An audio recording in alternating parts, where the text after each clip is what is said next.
Your brother was a General Grievous fan.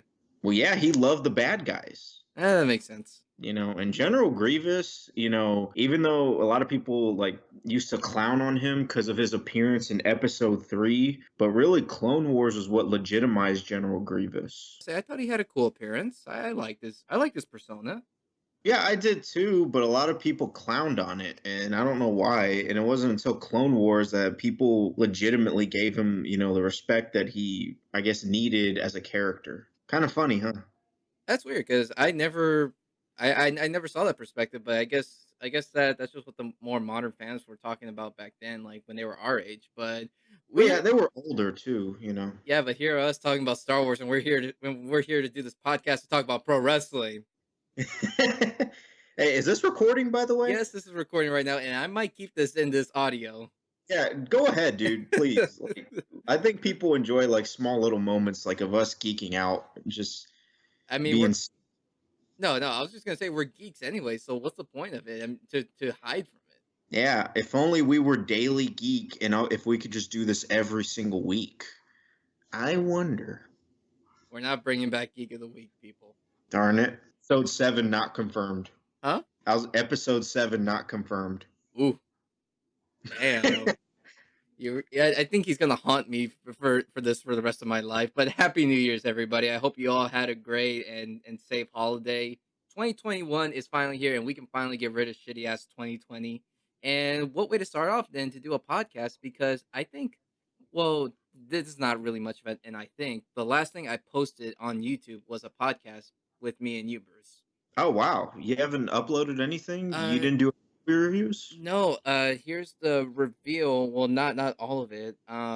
I had to step away from YouTube for a little bit because I was going through some personal reasons. I might have told you over the phone, but I didn't want to reveal this to the public yet. And I think I'm gonna do it in a video face to face in front of a camera and explain what I was going through. But I realized, yes, I was supposed to do a review with you and Angel on the Royal Rumble. No, not the Royal Rumble. On it was a other pay per view that happened Was recently. it TLC? Yeah, it was TLC. I was supposed to do that with you guys, and also I was supposed to do some Christmas movie reviews because for the holidays, but Mm, some shit got in the way, and I don't feel confident yet to talk about what were those issues were. But I just know somewhere along the way I will be discussing that somewhere in the future.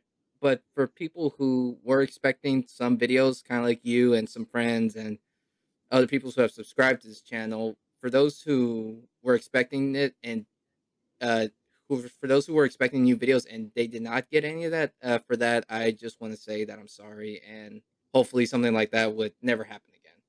Hey, man, it's understandable. We all go through things, unexpected events happen, and, you're good, man. It's just I feel like when I didn't do stuff, and if I was, if I'm not creating new content for viewers, I feel like I'm just letting them down, and that's just sometimes the life of being a YouTuber. But I mean, yeah, you're right. We cannot just weep and cry about it. What we did in the past, we just gotta keep moving forward, and that's just the whole That's idea. right. That's right. That's right. So why not we start off with the whole new year, starting off with a podcast with AEW this time, and not WWE, with their special appearance of Dynamite called New Year's Smash. Not that type of smash. Hey, I wasn't. Man, darn it! I walked myself into that one. I wasn't even trying to. Oh boy. Go ahead. So AEW starts off strong with a very good episode of AEW Dynamite with their special New Year Smash. And Bruce, you just want to give your actually no. Before I'm still gonna keep this recording as we speak, and I'm not gonna cut this part out. But just before we get into the whole start off with the episode, I just want to just talk about something personal with not me or you per se, but just to the wrestling community. How I didn't talk about this because I was going through a rough time in my life, but I think we should just give a little bit of word and a little bit of pay and respect for the passing of Brodie Lee. Yes. I posted on my Instagram. Some of you might have seen that. Some of you who follow me, some of you might have not. Brodie Lee was a truly underrated and talented man. I've seen him as Luke Harper in the WWE. I was a Big fan of his work. I love the way how he moved, man, just always impressed me. He was a big guy, but he moved almost like a cruiserweight. Like it would the moves that he did, the Larians, the oh my goodness, just Brody Lee was seriously underrated and a very talented man. So I want to, just ask that you guys, pray for the family of Brody Lee. I wish them nothing but the best and his son. But yeah, I just want to say from the bottom of my heart, thank you, Brody.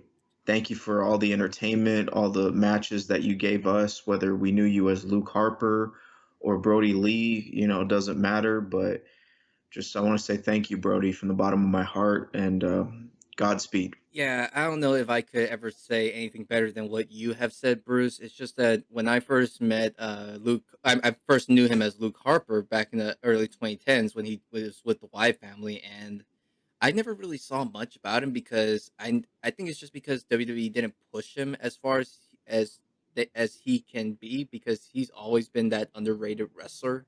But Mm. man, that guy was special. Like he had such amazing wrestling talent. He was a safe worker. I remember how every wrestler that I've heard in interviews and podcasts, they always said that they love working with him behind the scenes and even in the ring, and how he was just this uh like glaring brightness of sunshine to be around. Like everyone I know that they made happy. There was never any issues about him.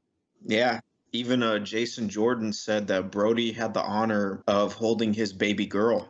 He was the first person to hold his daughter, which says a lot about the guy. I mean, I'm not usually the best when it comes to words when it comes to the passing of somebody, but I just noticed that Brody will be missed.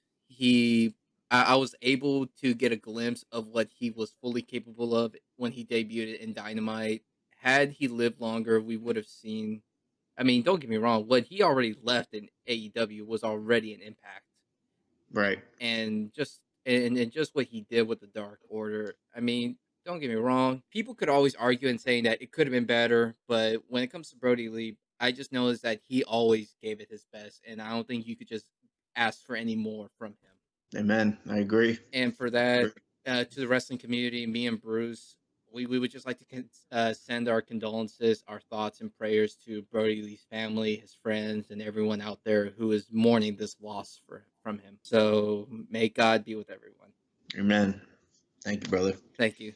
But I'm pretty sure when it comes to Brody Lee and to the wrestling community, I just know Brody. He would want us to remember his legacy, but at the same time, he will always say that the show must go on. Exactly. Always. So that's why we are continuing to do this podcast as Brody for his family, for everyone else, but also it was just something that he would want us to do. Mm-hmm. So we begin off with the first match with AEW with the Young Bucks and SCU versus the Acclaimed and Hybrid 2.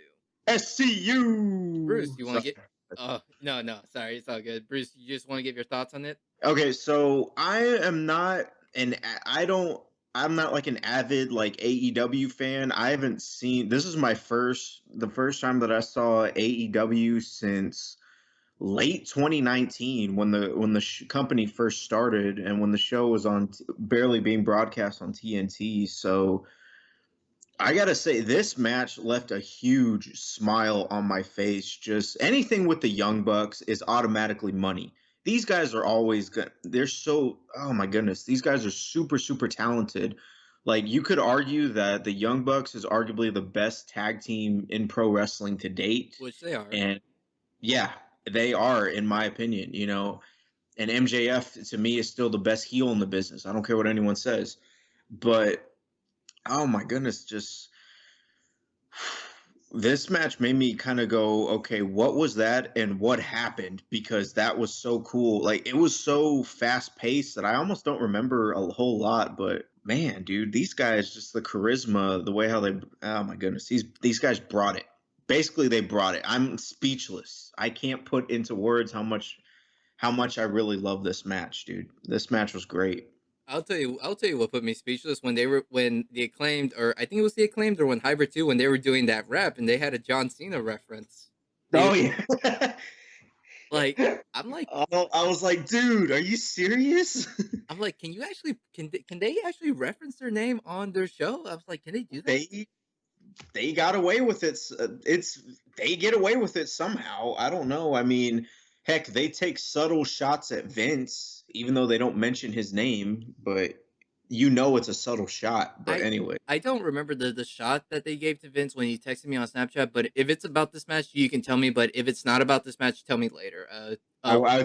tell you later. It's later on in the show. Okay. But anyways, this match was very good. It started off strong, very fast paced, which I did not expect because sometimes SCU, knowing them and kind of like their age wise, they are a bit slower. I'm not trying to offend anybody here, but it's just that I did not expect any of that to happen. It didn't even give you a chance to breathe, which was great because it was just like move after move after move, pinfall, pinfall, kick out, and all this was going on. And heck, we even had Christopher Daniels finish it off with the Meltzer drive, which I didn't expect from Which him. was holy moly, and especially from Christopher Daniels, like that's the guy. Like this is the same Christopher Daniels from Impact. Like, come on, dude. You're gonna make me feel nostalgic now. I thought you hated that word. No, I don't. I do now. I like it, but I just don't want to see nostalgia all the time. I like seeing new content. That's cool. That's But understandable. But I also think you're not giving enough credit to Frankie Kazarian because even JR said that he is an underrated wrestler. Yeah, Kazarian. Yeah, Frankie Kazarian's been underrated. I mean, if I'm correct, he put on some of the best stuff. Wasn't he also in Impact? I think so. Kazarian? Yeah, because I've heard a lot of great things about Kazarian, and seeing the size of that guy, I'm just like, why hasn't this guy done more? Like, why haven't they done more with him? I don't know if it's because of his charisma or whatever, but Kazarian's got it where it counts. I see potential. Like when I see guys like that, I definitely see potential, and it angers me when guys like that aren't being elevated to their potential. I think what's going to be unfortunate to say what you just said right now is because you're saying that Frankie Kazarian could be pushed. The issue is he's already middle aged. Oh man. So that's just very unfortunate that he probably could not live up to the hype as much as we would want to, but Yeah. it's just the way how life can be sometimes. But at Well, least he's at having least he's having fun, yeah, at you least know? he's having a good time in AEW. Yeah, yeah, yeah. He still did a heck of a job, though. Yeah, he still did. I mean, even the other teams that I'm not very familiar with, because like I said, I like for some people who I've already mentioned that I've been away from YouTube. I also been away from wrestling for a little bit, and I didn't pay attention as much. But as I'm looking at the acclaimed and the hybrid, they kept up pretty well with the Young Bucks and SCU. Yeah, Hybrid brought it. They were able to match them pace after pace, move after move. Like they like it was just like, I don't mean to use this, but literally it was just dynamite, you know. No pun intended. Yeah, no pun intended, but they clashed their styles just melded very, very well. I was surprised to see that because in the beginning I was just like, okay, well, this is probably just going to be your standard. I had no expectations going into this show or this match. And I was like, oh, it's a Young Bucks match. So, I guess it'll be good. It's the Young Bucks. Why not? And this match was more than good. This match exceeded my expectations. It did. So, what would you rank this one? I got to give it an 8.5. I give it a 9 out of 10. Not bad. Not bad. Not bad. Not bad. All right, so we carry on to the next thing, which it's not a match, but it's just a promo. This is between, not between, my bad. This is John Moxley returning for the first time to Dynamite since his loss against Kenny Omega. Woo! As much as I was getting a little stale seeing John Moxley showing up with the AEW Championship for day after day after day, night after night, it's actually good to see him not just take a break, but to see but it's just great to just see his face once again. Yeah, and is it just me, but I don't really like if I don't know, correct me if I'm wrong, but I still see like with his promo whenever he talks and everything, I don't really see like a different character per se. I still see Dean Ambrose. I think it's because what Are you sure about that? Because this guy went from what is for charity to f bombs all over the place. Well, yeah, but this is something I could see Ambrose doing had they not filtered him and made him do as many goofy stuff as he did and when he was in WWE. I don't blame you because Dean Ambrose's character or John Moxley's character, his persona is that he is supposed to be unscripted, Mm, uncensored, and very like this violent rage man. Like I kind of see him like yeah. I wouldn't say he's the modern Stone Cold Steve Austin because he's not. No, No, he because more no, I'm not gonna say that because that would be sacrilege. But I'm just saying he's in he's in that part where he he likes to make his own rules. Yeah, I see him kind of like a caged animal, like I guess like a Terry Funk mixed with like maybe somebody like Bruiser Brody. I see that, but I can't help but feel like I still see a little bit of Dean Ambrose, maybe not the promo or his attitude wise, but just like I guess like the way how he talks and like his movements, it still kind of reminds me of Ambrose. It's just that it like I feel like that's something WWE would have had they not, bogged him down so much and made him do as many things that they made him do. I don't know. That's just me. You have your own opinion, but yeah. Yeah, I mean, I can't disagree with you because I understand your point of view and where you're coming from. By the way, WWE missed the ball with him, so Pretty they really much. missed the mark. So, anyways, yeah, it looks like he's teasing that he's gonna come back to Kenny Omega for maybe a possible rematch. We don't know for sure because he says he is the boogeyman, and he'll just strike terror and wherever he goes. So, anyways, the second match tonight is Warlord versus Jake Hager. Pretty much what Chris Jericho said: King Kong versus Godzilla. Which, by the way, I'm looking very forward to that movie in the future. But if Vince McMahon was in the ring right now, or not in the ring, he was on the ring side watching two big sweaty men going at it one on one right now with baby Chill, oil, he would be drooling right now. chill, chill. Because we know Uh, this is something that he goes crazy for when it comes to pro wrestling. Yeah, I know. And it was nice to see Jake Hagar back. Jake Hagar is awesome. I love Hagar. I don't care what anyone says. But Warlord, man, this guy really impressed me. You don't know much about Warlord? I have no idea who he is, but He is MJF's bodyguard. and it shows. This guy really impressed me. Just his athleticism, the things that he did, he almost reminds me of a young Brock Lesnar. I wouldn't go that far because he is slower though. Well, still, either way, he brought it.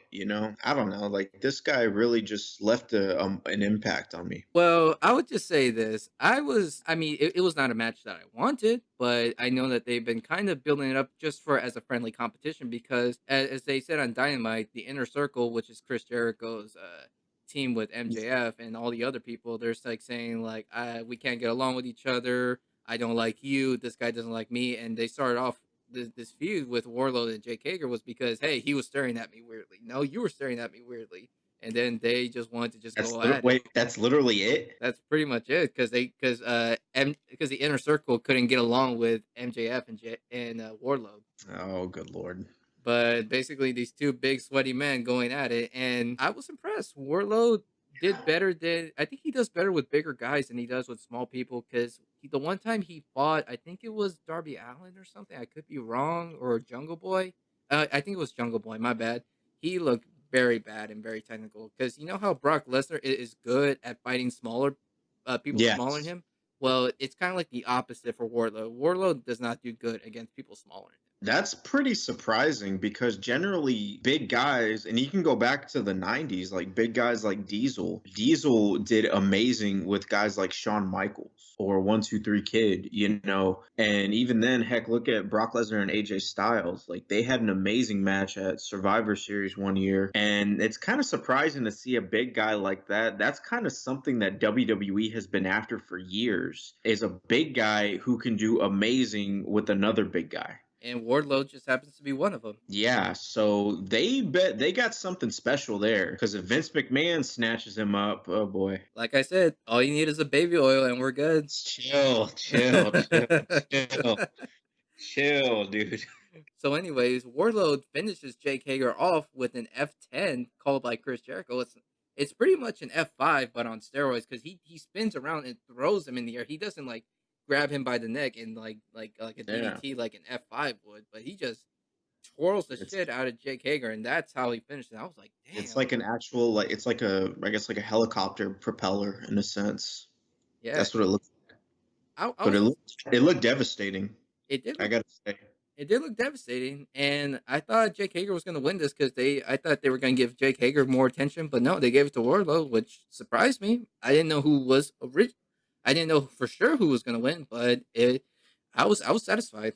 Yeah, it was a really good match. I was surprised. I didn't think I was gonna because I was going for Hagar because I love Hagar. You know, I was a fan of him even when he was Jack Swagger. I don't care what anyone says, but And you're criticizing me about talking about baby oil, and you just bring up Jack Swagger. look, man, I only know him because of WWE. Okay, I'm not a big AEW guy, man. But anyways, yeah. But I didn't think I was gonna like Warlord as much as I did. And after this match, I was like, okay, this guy's got potential. This guy's got something. I want to see more of him. Well, I guess we might see more of him because he is part of the inner circle, but we just got to just wait and see how this whole new year sets up. So on to our third match. It's Cody Rhodes versus Matt Sydal, or if you remember him from WWE, like some people like Bruce, you will only know him as Evan Bourne, or the way how Ozzy Osbourne pronounces him, Evan Braun.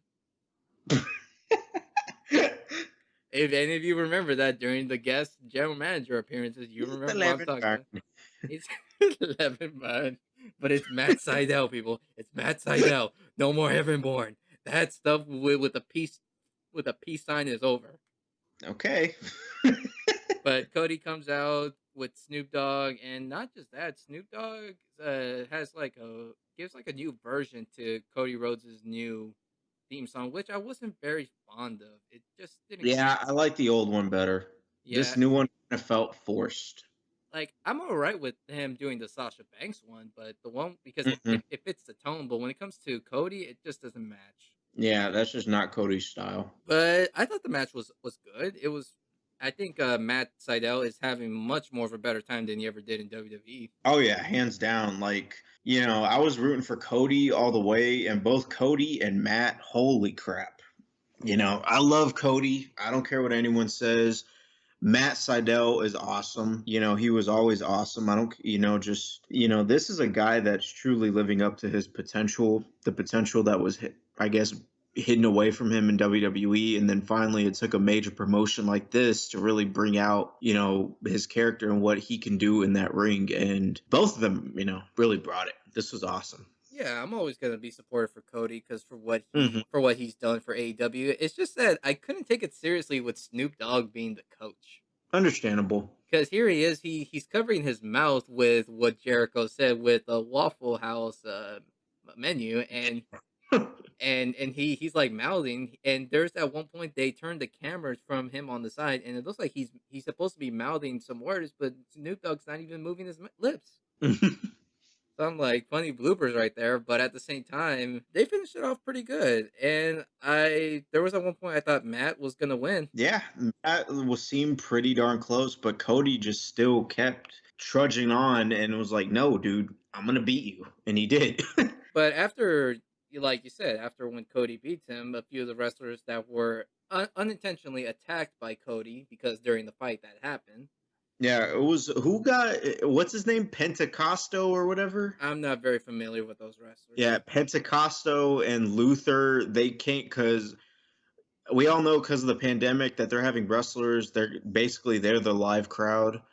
So and Cody accidentally, he was trying to cold cock Matt Sydal, but he wound up hitting Pentecostal by accident, and then they got back in the ring after the match was over. They jumped Cody, and then Matt Sydal came in and helped him. But yeah, that was still a pretty good match, though. By the way, Sean, I Yep. don't care what anyone says. Snoop Dogg did the best dive in the history of pro wrestling. Jeff Hardy, let me see. Jeff Hardy, Seth Rollins, Matt Hardy, Eddie ain't Guerrero. nothing. Eddie Guerrero ain't got nothing. Or the moonsault that Brock Lesnar did at WrestleMania 19. Don't start. That ain't got nothing on what Snoop Dogg did tonight. That was awesome. I felt like Snoop Dogg was gonna lose his balance. Yeah, it seemed like it. I was scared for him, but that was pretty darn cool. I don't care what anyone says. That was the best not moonsault, just the best dive, I guess, in the history of pro wrestling. I don't care. That's my number one. So, what would you give this ranking for this match? 7.5. I'm actually going a little higher than you. I'm going to 8.5 out of 10. Not bad. Okay, this is the next thing that's talked about, but this is I think I might have put this in chronological order because I forgot where this part came out, but this was the weigh-in between. Ooh, Oh wait, hold on. Actually, let me. the the FTW champion, Yeah, the FTW champion. Brian Cage. My bad. Yeah, Brian Cage and Brian Cage and Darby Allin. Brian Cage and Darby Allin. Okay, I'm gonna try to remember that. Yeah. Oh, by the way, so what's the deal with Taz and why did he bring back the FTW World Championship? And just what's the deal? Taz has got like his own stable. Taz has got like his own stable, and he's just bringing back the FTW title just because. Like I guess for like ECW nostalgia. I guess for ECW and nostalgia, but at the same time, not Brian Cage, my bad. Taz wants to treat the FTW champion like it's an actual championship, while AEW and storyline don't want to consider it an official title. So that's why they're going. Is that why they're going after like the TNT championship? Pretty much, but at the same time, you got Sting coming here protecting Darby Allin because I don't know what's the connection between them, but it probably because they are a Darby Allin has some similarities. He's dark, he's mysterious, he wears makeup, so it's like so Sting probably come in is like, you wear makeup, I wear makeup, we're gonna be friends. Okay, I guess so, but but even though I still kind of like this connection with Darby Allin and Sting, it definitely gets me very interested. I guess you could say it's much like a teacher protege type of deal, and it's still pretty cool. I'm I think it's cool. I'm just scared is that I don't want them to make Darby Allin the next Sting, like Sting 2.0. It's like I want Darby to be Darby, I want Sting to be Sting. I don't think they're gonna go that route, but I see what you mean. Yeah, that's the only thing that just concerns me, but that's pretty Yeah, much it. like if this was WWE, then yeah, we should be scared. Oh, But this is AEW, and I think that they're gonna let Darby Allin do his own thing. And even then, I think something great could come out of this. Like maybe we could see an expansion of his character and like something that we've never seen from Darby before. hope, So yeah. hopefully, because I think Darby still's got a lot of potential, but they are going to challenge each other for the TNT Championship next week on night 2. Night 2. We carry on to our fourth match of the night with the AEW Women's World Championship on the line. The champion, Hikaru Shida, defends her title against, well, look, my mom told me to be a gentleman towards women, but sorry, mom, I'm not going to be in this part. She defends her title against probably the most ugliest, most disgusting woman I've ever seen in pro wrestling, Abadon. Yeah, this match made me go, what the heck am I watching? This was probably the weakest match on the card for me. I wasn't invested. People clown on WWE for using fake blood. That blood was fake. Come on. When she dragged her underneath the ring, you're telling me that she didn't give her like a little blood capsule and like rub it on her neck to make it seem like she bit her neck? Abadon was biting Hikaru Shida's neck. Like, just come on, dude. It was, I mean, I thought it was entertaining, but at the same time, I was getting vibes of the Boogeyman from WWE, though. Yeah, just I wasn't invested. I didn't buy it. You might have bought it. Yeah, it was entertaining for what it is, but still, I didn't buy this match. I don't I just blame didn't you. buy it, huh? Oh, sorry. I was just going to say, I don't blame you. Yeah, I didn't buy this match. Sorry. Like I said, I don't blame you, but at the same time, I wasn't very fond of the ending either. Mm-hmm. Because they cut to commercial break, and then when they cut back to the regular match, she goes for the kick and then pins 1, 2, 3. I'm like, really? Yeah, That's it? and if you paid attention to the picture, Abadon did one thing that was cool for me. She did this thing where she wrapped her leg around the back of Hikaru Shida's neck, and then she did like this this backward kind of deal. Like I don't know what you'd call it, but it looked pretty cool to me. I don't know.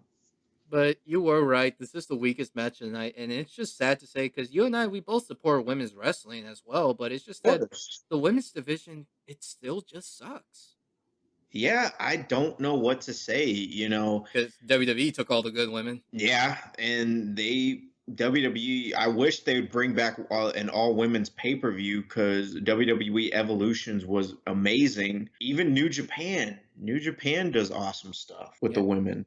yeah, but there's not much we can say about AEW. So for the ranking, you were right. This is the weakest match of the night, and I'm gonna give it a 6 out of 10. Give it a 5.5. I was feeling it. Well, you might not be feeling it, but you might be feeling for the last match of the night between the Oh, AEW World Heavyweight Champion. Oh, my bad, not the World Heavyweight Champion, the World Champion, Kenny Omega versus. I'm sorry, I have to get this out of my system. You could it's get. called World. It's not called World Heavyweight. No, it's not called World Heavyweight Champion. It's just World Champion. Okay, cool. But anyways, I gotta get this out of my system because you know how I'm Hispanic and I gotta get this a little Hispanic out of me. Kenny Omega had to defend his championship against Ray Phoenix. I cannot roll my R's for the life of me. And by the way, I like what you just did because it reminded me of Chewbacca. I wasn't going for Chewbacca. It sounded like Chewbacca.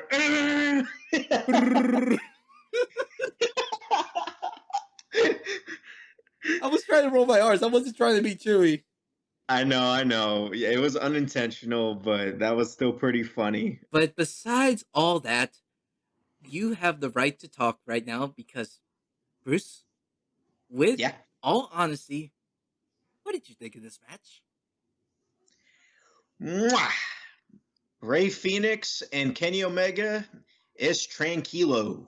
Tranquilo, but okay. I said tranquilo. Oh man, they saved the best for last and they They lived up to did. it. Oh man. So anyway, just oh my goodness. Where do we start? Well, Sean, you start off, man. I want to let you start because wow. first off, I didn't think that they were gonna give the title to Ray Phoenix, but man, what I've seen from here from Ray Phoenix, his technical move, him having fun on the ropes and all these reversals, and even like these back suplexes, I was like it. And there was even one video that I sent to you on Snapchat that literally blew me away, and I was hmm like, "Holy shit!" Did you see that counter? I think like, or Ray did. I think Ray did like some kind of DDT or whatever, and then Kenny reversed it with like a super kick. You remember? Like it was so fast, but I was like, dude, what the heck was that? Like I'd never seen anything like that. Because Kenny and Ray, they just like kept countering each other like beat for beat for beat, like just oh my goodness. They did in this match. I've never seen before. And that says something. I know it, and like when Chris Jericho said that this was gonna be a classic, it's definitely a classic when it comes to Dynamite. And Yes. especially when you're wrestling and not in a not so fully capacitated arena. By the way, I dug Ray's entrance, his jacket on the back. It had Rey Mysterio, Oh, it so I did. dug that. Yeah, I'm pretty sure that was Rey Mysterio. I also like the little tribute when he did the That shimmy the shake too. they called it the 916. But yeah, that one too. But I was talking about the part when he does the shimmy shake to honor Eddie Guerrero. Ooh, Eddie, yeah, for Eddie. He was going for that 5-star frog splash, and I thought he was gonna hit it, but no, Kenny had to counter it. Mm-hmm. But man, they went after each other like there was no holding back between these two. Ray Phoenix is a fantastic wrestler. He's amazing in Mexico, but I feel like AEW is starting to push Ray Phoenix a bit better, but I don't think they're pushing him high to the top. I mean, here's my thing. I feel like they're not pushing Pentagon or Ray because they want to save them until we get the crowds back into the arenas. Maybe that's just my conspiracy theory about it, but I could be wrong. But if they don't push them by the time the audiences are back inside the arena, then I'm gonna be saying that these wrestlers are underrated. Yeah, because these guys are like both Ray and Penta. They are immediately world championship material. Yeah. I don't care what anyone says, but these guys, man, they got it where it counts. And I can see what you mean because they better push them right at the right time because yes, if they don't, it's gonna be too late. The hype is gonna be, I guess, died down and people might not be as invested as they once were. So yeah, I could definitely see that. Like the potential they might not live up, I guess. What am I trying to say? Like basically it might be too late.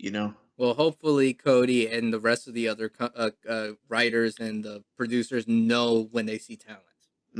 I think it'll be just at the right time, at the right place. Like I have a feeling like they have something planned, big plans for both of these guys. Hopefully, just hope. And the fact that when Kenny Omega went for the One Wing Angel, and they promoted it that no one's ever kicked out of the One Wing Angel, which is good because that shows Mhm. it's an unstoppable finish move. But they show Ray Phoenix he lifts his arm, but it wasn't strong enough to make his shoulder lift up and kick out. But I just like that storytelling where it just shows that he was trying to use every last bit of energy, but it just wasn't enough.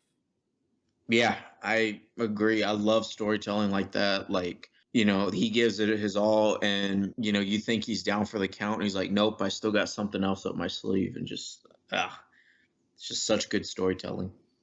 Do you want to talk about that ending though? Man. Because Uh, the match ending that wasn't the true ending. The ending was what happened after the ending. Okay, so wow. Holy moly. So the match ends. Don Knotts gets in the that's his name. Don Knotts, right? Don Callis. I mean, Don Knotts Don is catchy. Don what? I mean, it's Don Callis, but Don Knotts is catchy. Okay, sorry. Anyways, Don Callis, my bad, gets in the ring. He's cutting a promo for Kenny. They cut to the backstage and they're beating up both Penta and Pac, which angers me because I love both of them and I don't like seeing both of my guys get beat up, but whatever. That's good heel heat.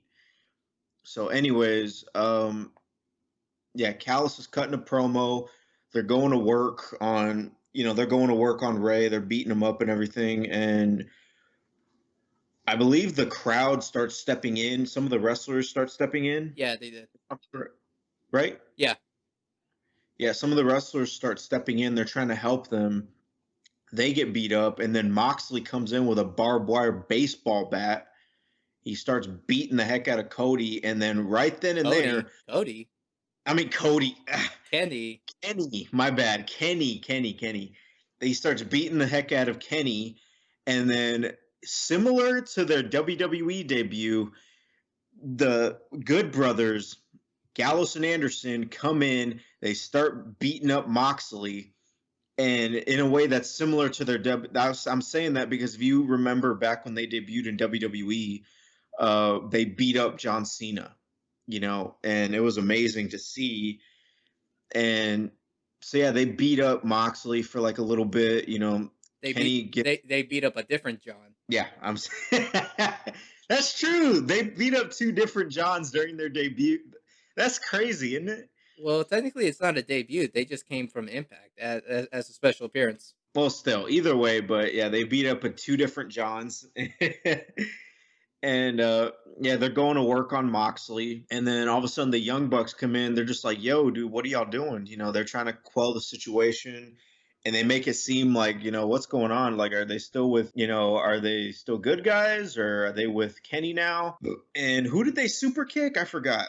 They super kicked. They super kicked. I don't remember exactly. That's Yeah, pretty I think it was bad. one of the crowds, right? Yeah, because they made it seem like, that the Young Bucks were going to be good guys, and then they super kick some of the crowds, and then all of a sudden they start doing the Bullet Club, the Too Sweet, which was technically started by the NWO in the '90s, but they start doing the Bullet Club Too Sweet, and then right as soon as Dynamite's about to go off the air, the Young Bucks join in, and holy moly, we could potentially be getting Bullet Club in AEW. And I'm not saying we are. I'm saying it's a potential. Yeah, If because not, I don't think they're going to call it Bullet Club, but I think they're just basically going to allude to the fact that they were the Bullet Club. And even then, they still don't have all the members.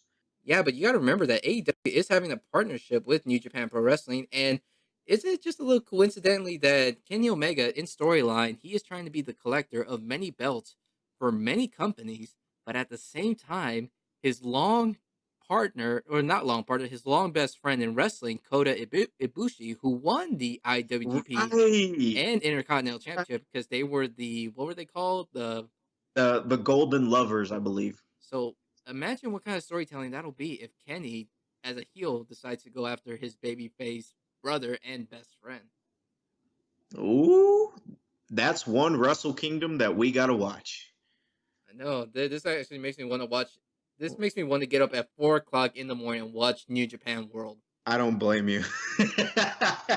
I don't blame you. I do the same thing, honestly. I don't care if it costs me sleep. I get insomnia anyways. Yeah, I can't sleep anyways. But as we go back to that, it could possibly be a Bullet Club, or it could be something different. Who knows what that'll be? I don't think maybe they'll call it Bullet Club because I don't even know if AEW has the rights to that. No, Or I don't know uh, if Japan. yeah, Huh? no. Japan has the rights to the name. Yeah, and doesn't Japan still have the Bullet Club thing going on Yeah, they do. with Tamatonga, I believe, or Yeah, the Bullet Club is still going on. yeah, so I don't think they'll call it Bullet Club. I think they'll just allude it to the fact that they were the Bullet Club in Japan, but now we're this new stable, we're a new breed. And because, like I said, they don't have all the original members of the Bullet Club. You know, they don't have Balor, they don't have AJ, and AJ was a key member. They don't have Adam Cole, and again, Adam Cole was another key member in Ring of Honor as well. So I think they'll just call it. Kenny Omega was the third leader. Yeah, and Kenny Omega was a great leader, you know. Yeah, like I said, they don't have all the original members, so I think they'll just call it something else, really. Well, I guess we just gotta wait and see. And I hate anticipation, but that's pretty much gonna do it for AEW's New Year's Smash for night one. And Oh, Bruce, wait a minute. What do you give the rating? oh yeah, sorry, I give it a 10 out of 10. Dude, I was right there with you. 10 out of 10. Yeah, my bad. I was almost about to skip over for the whole rating scale, but yeah, that's pretty much gonna do it for this podcast. But I got a special announcement, and Bruce doesn't even know about this. What's up? Remember when you said that, or remember when I said that I wanted you to skip NXT New Year's Evil and just help me do this podcast with AEW, not to make us look biased? Okay. Well, to help not make it look biased, I want you to come back maybe tomorrow if you can, and I want you to help me review NXT New Year's Evil. Wow. Okay. Yeah, I got it recorded. So, yeah, I'll see what I can do. So yeah, that's pretty much wanted to do it. I didn't want to say like, oh, I'm only AEW only. I want to do like I want to make this fairly equal as much as possible because I'm pretty sure there's some people who are watching this podcast.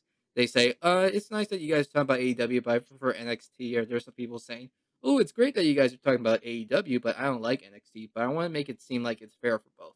It's understandable. Yeah, I'm plus I don't think people would think we are AEW. We've done heck most of the podcast was WWE stuff that we pay-per-views that we did. Yeah, but that was only because AEW doesn't do their pay per views monthly.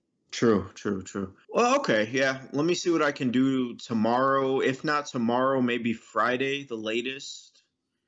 You Uh, know, but either way, we'll see. All right then. All right. So that's pretty much going to do it for this episode for AEW. This is our actually our first time doing AEW, so hopefully we can do the same thing next week for night 2 if you're up for that, Bruce. Yeah, we'll see. All right, guys. Thank you guys so much for watching this podcast. If you like this video, please give it a thumbs up, and if you haven't already, subscribe here to the channel for more content from me and Bruce. Well, we'll see you in the next podcast. Bye. And have a too sweet night. And remember, Bullet Club, foot life. Don't give them teases that might not happen. I know. Just I'm excited.